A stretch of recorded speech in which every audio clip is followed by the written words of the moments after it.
जी शुक्राना गुरु जी। ओम नमः शिवाय, शिव जी सदा सहाय। ओम नमः शिवाय, गुरु जी सदा सहाय।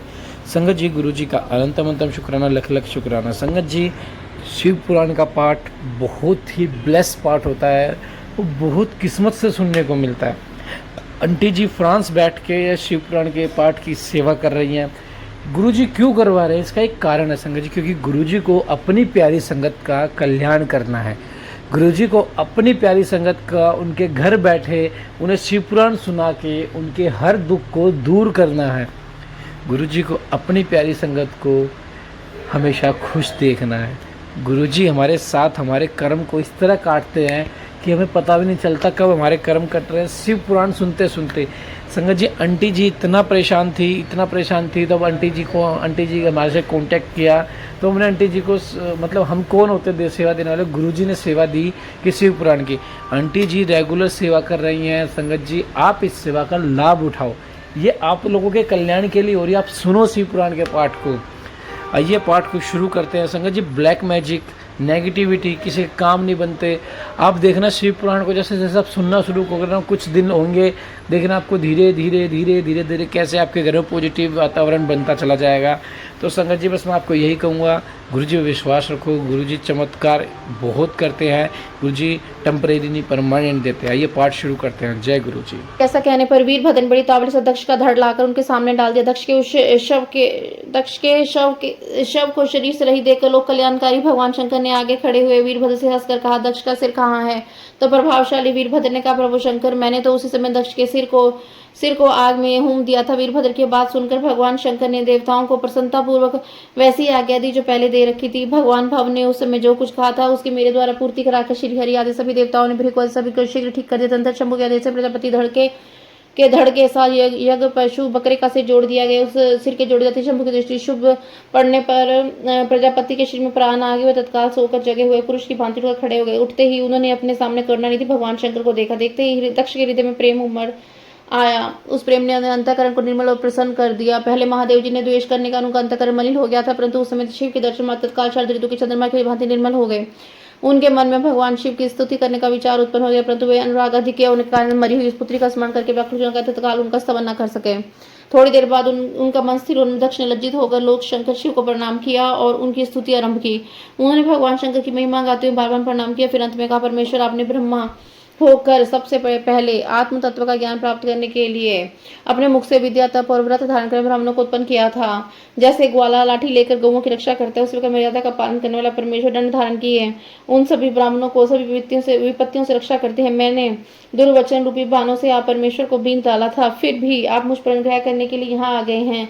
अब मेरी ही अत्यंत दैन्यपूर्ण आशा वाले इन देवताओं पर भी कृपा कीजिए। भक्तवत्सल दीनबंधु शंभो, मुझ में आपको प्रसन्न करने के लिए कोई भी गुण नहीं है। आप षड्विध ऐश्वर्य से संपन्न परमात्मा है, अतः अपने ही बहुमूल्य उदारतापूर्ण बर्ताव से मुझ पर संतुष्ट हो। ब्रह्मा जी कहते हैं, नारद, इस प्रकार लोक कल्याणकारी महाप्रभु महेश्वर शंकर की स्तुति करके विनीत चित्त प्रजापति दक्ष चुप हो गए। तदंतर श्री विष्णु ने हाथ जोड़कर भगवान विष्णु ध्वज को प्रणाम करके प्रसन्नतापूर्वक हृदय और वशगद वाणी द्वारा उनकी स्तुति प्रारंभ की। गंधर्व मैंने कहा, देवदेव महादेव करुणा सागर प्रभाव स्वतंत्र परमात्मा द्वितीय विनाशी परमेश्वर है। देव ईश्वर, आपने मुझ पर मेरे पुत्र पर अनुग्रह किया है। अपने अपमान की ओर कुछ भी ध्यान न देकर दक्ष के यज्ञ का उद्धार कीजिए। देवेश्वर, आप प्रसन्न हो जाइए और समस्त शापों को दूर कर दीजिए। आप सज्ञान हैं, आप ही मुझे कर्तव्य की ओर प्रेरित करने वाले हैं, आप ही अकर्तव्य से रोकने वाले महामुनि। इस प्रकार परम महेश्वर की स्तुति करके मैंने दोनों हाथ जोड़कर खड़ा हो गया, से झुकाकर खड़ा हो गया। तब सुंदर विचार रखने वाले इंद्रादि देवता लोकपाल शंकर देव की स्तुति करने के उस समय भगवान शिव का मुखारविंद प्रसन्नता से खिल उठा और इसका प्रसन्नचित होकर समस्त देवताओं, दूसरे सिद्धों, ऋषियों और प्रजापति ने शंकर जी का सहर्ष स्तवन किया। इसके अतिरिक्त देवों, नागों और सदस्यों ब्राह्मणों ने भी पृथक पृथक प्रणाम पूर्वक बड़े भक्ति भाव से उनकी स्तुति की। भगवान शिव का दक्ष को अपनी भक्त वत्सलता, ज्ञानी भक्त की श्रेष्ठता तथा तीन देवताओं की एकता बताना, दक्ष का अपने यज्ञ को पूर्ण करना, सब देवता अधिका अपने अपने स्थान को जाना, सती खंड का उपसंहार और महात्म्य है। ब्रह्मा जी कहते हैं, नारद, इस प्रकार श्री विष्णु के मेरे देवताओं के ऋषियों के अन्य लोगों की स्तुति करने पर महादेव जी बड़े प्रसन्न हुए। फिर उन शंभु ने समस्त ऋषियों देवताओं आदि को कृपा दृष्टि से देखकर मैं मुझ ब्रह्मा और विष्णु का समाधान करके दक्ष इस प्रकार कहा। महादेव जी बोले, प्रजापति दक्ष, मैं जो कुछ कहता हूँ सुनो, मैं तुम पर प्रसन्न, यदि मैं सबका ईश्वर और स्वतंत्र भक्तों के अधीन रहता हूँ। 4 प्रकार के पुण्यात्मा पुरुष मेरे भजन करते हैं। दक्ष प्रजापति उन चारों भक्तों में पूर्व की अपेक्षा उत्तरोत्तर श्रेष्ठ है। उनमें पहला आर्थ, दूसरा जिज्ञासु, तीसरा अर्थार्थी, चौथा ज्ञानी है। पहले के 3 और सामान्य श्रेणी के भक्त हैं, किंतु चौथा का जो अपना विशेष महत्व है, उन सभी भक्तों में चौथा ज्ञानी मुझे सबसे अधिक प्रिय है। वे मेरा रूप माना गया है, उससे बढ़कर दूसरा कोई मुझे प्रिय नहीं है। यह मैं सत्य सत्य कहता हूँ। मैं आत्मज्ञ हूँ। वेद वेदांत के पारगामी विद्वान ज्ञान के द्वारा मुझे ज्ञान जान सकते हैं। जिनकी बुद्धि मंद है, वे ही ज्ञान के बिना मुझे पाने का प्रयत्न करते हैं। कर्म के अधीन मूढ़ मानव मुझे वेद यज्ञ दान तपस्या द्वारा कभी नहीं पा सकते। अतः दक्ष, आज से तुम बुद्धि के द्वारा परमेश्वर को जानकर ज्ञान का आश्रय लेकर समाहित चित्त होकर कर्म करो। प्रजापति, तुम उत्तम बुद्धि के द्वारा मेरी दूसरी बात भी सुनो। मैं अपने सगुण स्वरूप के विषय में गोपनीय रहस्य को धर्म की दृष्टि से तुम्हारे सामने प्रकट कर, जगत का परम कारण रूप ब्रह्मा विष्णु ही है। मैं सबका आत्मा, ईश्वर और साक्षी हूँ। स्वयं प्रकाश तथा निर्विशेष हूँ। मुने अपनी त्रिगुणात्मक माया को स्वीकार करके ही मैं जगत की सृष्टि, पालन और संहार करता हुआ उन क्रियाओं के अनुरूप ब्रह्मा, विष्णु और रुद्र नामक धारण करता हूँ। उस अद्वितीय केवल पूज पर ब्रह्मा परमात्मा में ज्ञानी पुरुष ब्रह्मा, ईश्वर अन्य समस्त जीवों को भिन्न रूप से देखता है। जैसे मनुष्य अपने सिर और हाथ आदि अंगों से मुझे भिन्न है, वैसे ही परिक्रिया बुद्धि कभी नहीं करता। उसी तरह मेरा भक्त प्राणी मात्र में मुझसे भिन्नता नहीं देखता। दक्ष में ब्रह्मा और विष्णु तीनों स्वतः एक ही है तथा इस हम संपूर्ण जीव रूप ही हैं। ऐसा समझकर जो हम तीनों में भेद नहीं रखता, वह शांति प्राप्त करता है। जो नराधम हम तीनों में भेद बुद्धि रखता है, वह निश्चय जब तक चंद्रमा तारे रहते हैं तब तक नरक में पड़ा रहता है। दक्ष, यदि कोई विष्णु भक्त होकर मेरी निंदा करेगा, मेरा भक्त होकर विष्णु की निंदा करेगा, तो तुम्हें दिए हुए पूर्वोक्त सारे शाप उन्हीं दोनों को प्राप्त होंगे। निश्चय ही उन तत्व ज्ञान की प्राप्ति नहीं हो सकती। ब्रह्मा जी कहते हैं, उन्हें भगवान महेश्वर के सुखदायक वचन को सुख सब देवता मुनि आदि को अवसर पर हर्ष हुआ। कुटुंब सहित दक्ष बड़ी प्रसन्नता के साथ शिव भक्त में तत्पर हो गया। वे देवता आदि के शिव को सर्वेश्वर जानकर भगवान शिव के भजन में लग गए। जिसने जिस प्रकार परमात्मा शंभु की स्तुति की थी, उसे उसी प्रकार संतुष्टित हुए शंभु ने वर दिया। मुने तदंतर भगवान शिव की आज्ञा पाकर प्रसन्नचित हुए शिव भक्त दक्ष ने शिव के ही अनुग्रह से अपना यज्ञ पूरा किया। उन्होंने देवताओं को यज्ञ भाग तो दिए, परंतु शिव को पूर्ण भाग दिया, साथ ही ब्राह्मणों को भी दान दिया। इस तरह उन्हें शंभु का अनुग्रह प्राप्त हुआ। इस प्रकार महादेव जी के महान कर्म का विधि पूर्वक वर्णन किया गया है। प्रजापति ने ऋतविजयों के सहयोग से कर्म को विधिवत समाप्त किया। मुनीश्वर इस प्रकार पर ब्रह्मा शंकर के प्रसाद से दक्ष का यज्ञ पूर्ण हुआ। गंधर्व सब देवता और ऋषि संतुष्ट हो भगवान शिव के यश का गान करते अपने स्थान को चले गए। दूसरे लोग भी इस समय वहां से सुखपूर्वक विदा हो गए और मैं और श्री विष्णु भी अत्यंत प्रसन्न भगवान शिव के सर्वमंगलदायक सुयश का निरंतर गान करते हुए अपने अपने स्थान को सानंद चले गए। सत्पुरुषों के आश्रयभूत महादेव जी दक्ष से सम्मानित हो प्रीति और प्रसन्नता के साथ गणों सहित अपने निवास स्थान कैलाश पर्वत को चले गए। अपनी पर्वत पर जाकर शंभु ने अपनी प्रिय सती का स्मरण किया और प्रधान प्रधान गणों से उनकी कथा कही। इस प्रकार दक्ष कन्या सती यज्ञ में अपने शरीर को त्याग कर फिर हिमालय की पत्नी मैना के गर्भ से उत्पन्न हुई, यह बात प्रसिद्ध है। फिर वहां तपस्या करके गौरी शिवा ने भगवान शिव का पति रूप में वर्ण किया। वे उनके वामांग में स्थान पाकर अद्भुत लीलाएं करने लगी। नारद, इस तरह मैंने तुमसे सती के परम अद्भुत दिव्य चरित्र का वर्णन कर दिया, जो भोग और मोक्ष को देने वाले, संपूर्ण कामनाओं को पूर्ण करने वाला, यह उपाख्यान पाप को दूर करने वाला, पवित्र एवं परम पावन है। स्वर्ग यश आयु को देने वाला तथा पुत्र पौत्र फल प्रदान करने वाला। तात, जो भक्तिमान पुरुष भक्ति भाव से लोगों को कथा सुनाता है, वह इस लोक में संपूर्ण कर्मों का फल पाकर परलोक में परम गति को प्राप्त कर लेता है। रुद्र संहिता का सती खंड संपूर्ण। जय गुरु जी, शुक्राना गुरु जी। जय गुरु जी, शुक्राना गुरु जी, अनंतम अनंतम शुक्राना गुरु जी के चरणों में कोटि कोटि प्रणाम। ओम नमः शिवाय, शिव जी सदा सहाय। ओम नमः शिवाय, गुरु जी सदा सहाय। जय गुरु जी, शुक्राना गुरु जी। ओम श्री गणपते नमः। ओम श्री साम शिवाय नमः। रुद्र संहिता तृतीय पार्वती खंड। हमने रुद्र संहिता का सती खंड संपूर्ण किया था। अब हम तृतीय पार्वती खंड करेंगे शुरू। हिमालय के स्थावर जंगम द्विध स्वरूप एवं दिव्यत्व का वर्णन। मैना के साथ उनका विवाह तथा मैना आदि को पूर्व जन्म में प्राप्त हुए सनकादि के शाप एवं वरदान का कथन। नारद जी ने पूछा, ब्राह्मण, पिता के यज्ञ में अपने शरीर का परित्याग करके दक्ष कन्या जगदम्बा सती देवी किस प्रकार गिरिराज हिमालय की पुत्री हुई? किस तरह अत्यंत उग्र तपस्या करके उन्होंने पूर्ण शिव को पति रूप में प्राप्त किया? यह मेरा प्रश्न है, आप इस पर भली भांति विशेष रूप से प्रकाश डालिए। ब्रह्मा जी ने कहा, मुनि नारद, तुम पहले पार्वती की माता के जन्म, विवाह और अन्य भक्ति वर्धक पावन चरित्र सुनो। मुनिश्रेष्ठ, उधर दिशा में पर्वतों का राजा हिमवान नामक महान पर्वत है, जो महान तेजस्वी और समृद्धशाली है। उसके दो रूप हैं, एक स्थावर एक जंगम। मैं संक्षेप से उसके सूक्ष्म और स्वरूप का वर्णन करता हूँ। वह रमणीय पर्वत नाना प्रकार के रत्नों का आकार है, अर्थात खान है, और पूर्व तथा पश्चिम समुद्र के भीतर प्रवेश करके इस तरह खड़ा है मानो भूमंडल को नापने के लिए कोई मानदंड हो। वह नाना प्रकार के वृक्षों से व्याप्त और अनेक शिखरों के कारण विचित्र शोभा से संपन्न दिखाई देता है। सिंह, व्याघ्र और पशु सदा सुखपूर्वक उनका सेवन करते हैं।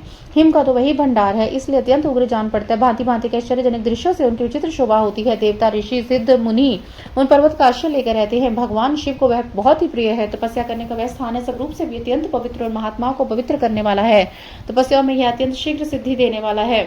अनेक प्रकार के धातुओं की खान और शुभ है। यही दिव्य शरीर धारण करके सर्वांग सुंदर रमणीय देवता के रूप में स्थित है। भगवान विष्णु का विकृत अंश है, इसलिए वह शैलराज साधु संतों को अधिक प्रिय है।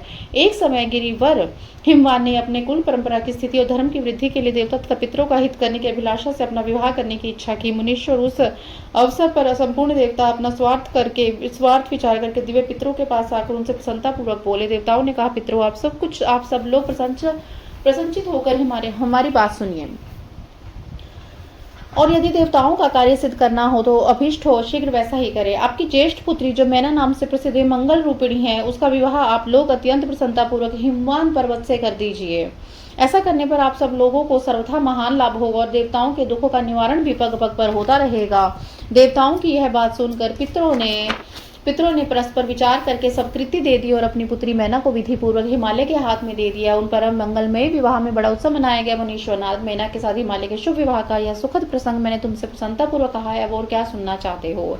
नारद जी ने पूछा, विद्वान, अब आप आदर पूर्वक मेरे सामने मैना की उत्पत्ति का वर्णन कीजिए। उसे किस प्रकार शाप प्राप्त हुआ था यह कहिए और मेरे संदेह का निवारण कीजिए। ब्रह्मा जी बोले, मुने, मैंने अपने दक्ष नामक जिस पुत्र की पहले चर्चा की है उसकी 60 कन्याएं थी जो सृष्टि की उत्पत्ति में कारण बनी।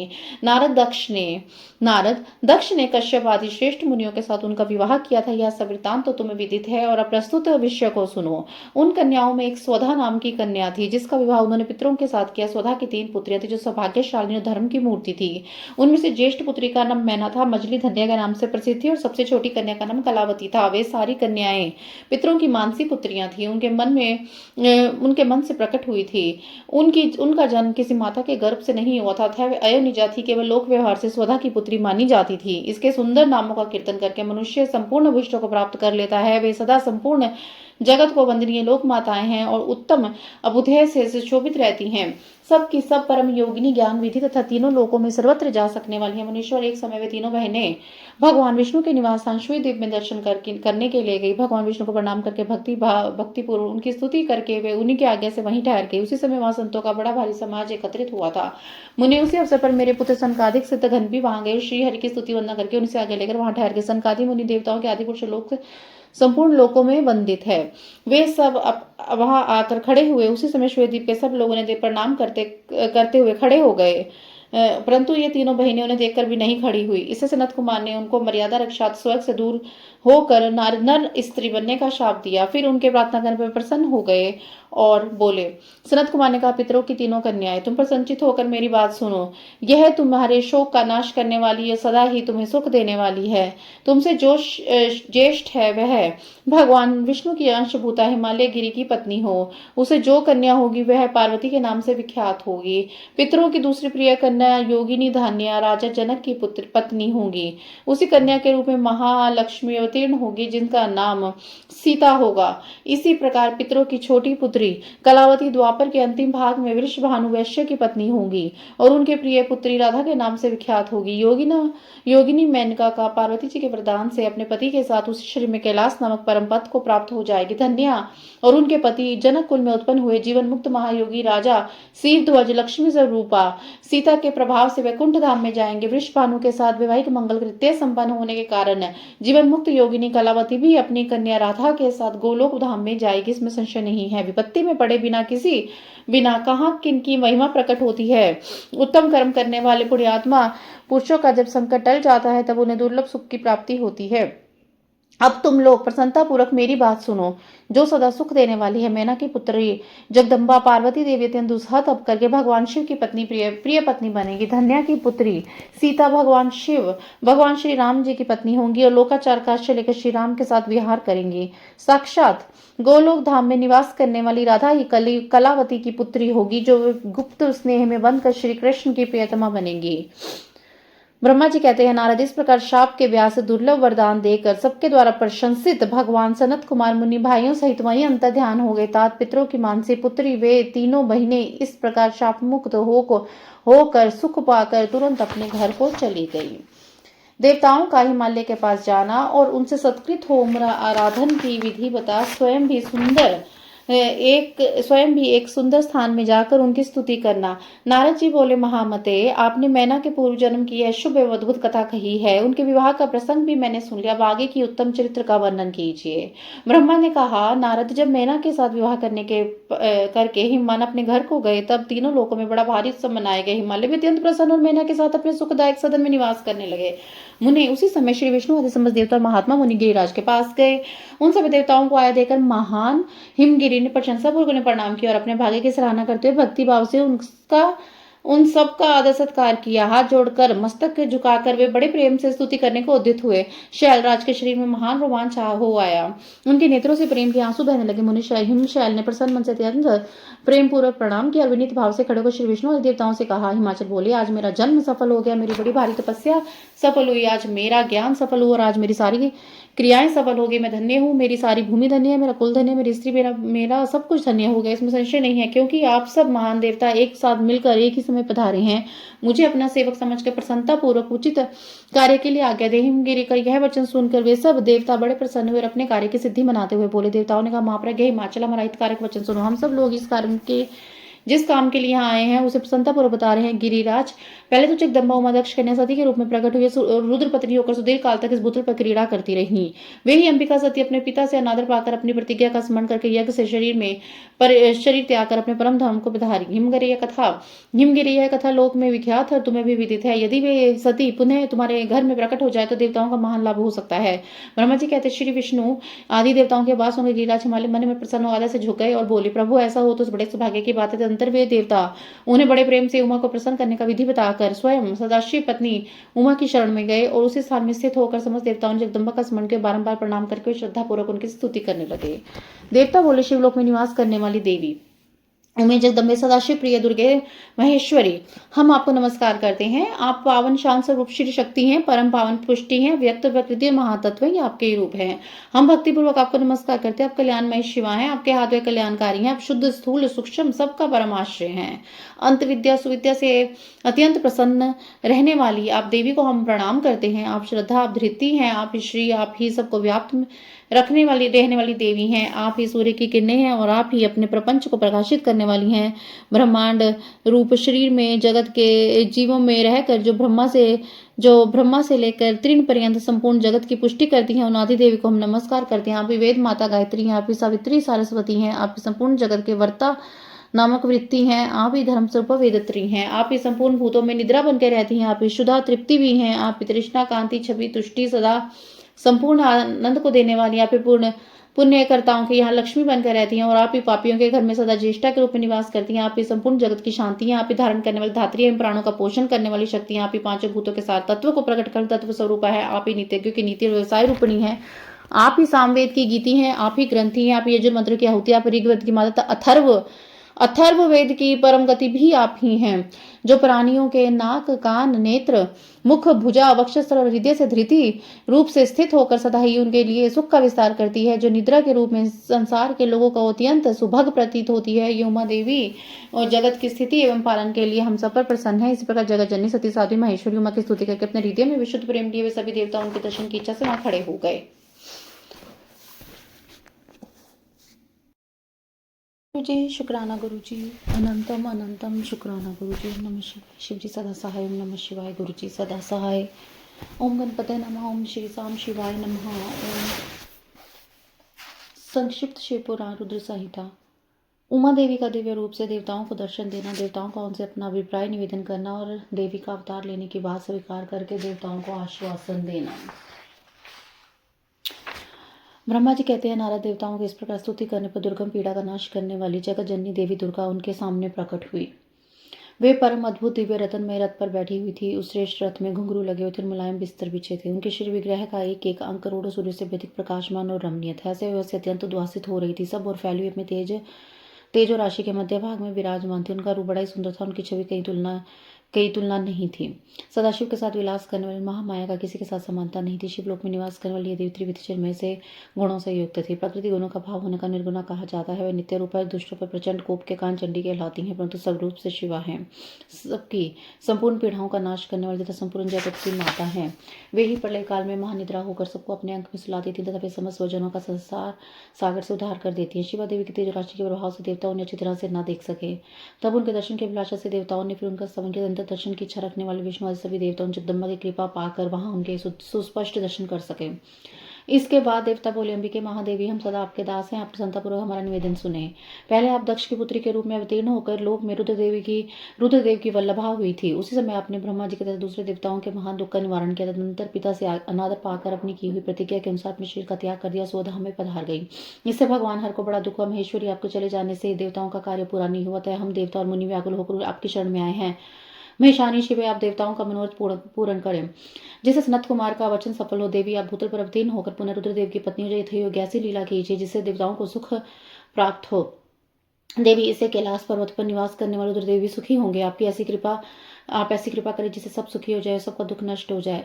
ब्रह्मा जी कहते हैं, नारद, ऐसा कहकर विष्णु आदि सभी देवता प्रेम में मग्न होकर भक्ति से विनम्र होकर चुपचाप खड़े रहे। देवताओं की स्तुति सुनकर शिवा देवी को बड़ी प्रसन्नता हुई। उसे हेतु का विचार करके अपने प्रभु शिव का स्मरण करती भक्तवत्सल देवमयी उमा देवी उस समय विष्णु आदि देवताओं को संबोधित करके हंसकर बोली।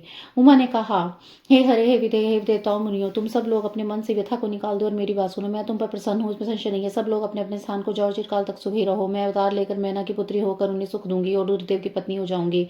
यह मेरा अत्यंत गुप्त मत है। भगवान शिव की लीला अद्भुत है, वह ज्ञानियों को मुंह में डालने वाली है।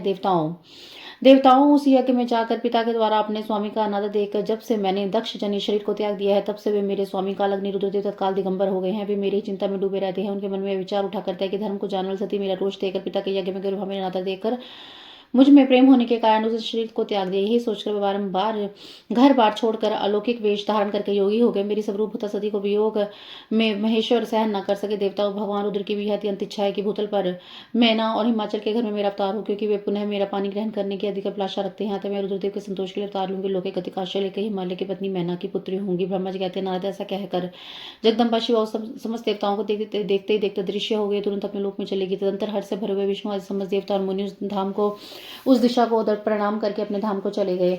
मैना को प्रत्यक्ष दर्शन देकर शिवा देवी को अभिष्ट प्रदान से संतुष्ट करना और मैना से मेनाक का जन्म। नारद जी ने पूछा, पिताजी, जब देवी दुर्गा अंतर ध्यान होगी, देवगण अपने अपने धाम को चले गए, उसके बाद क्या हुआ?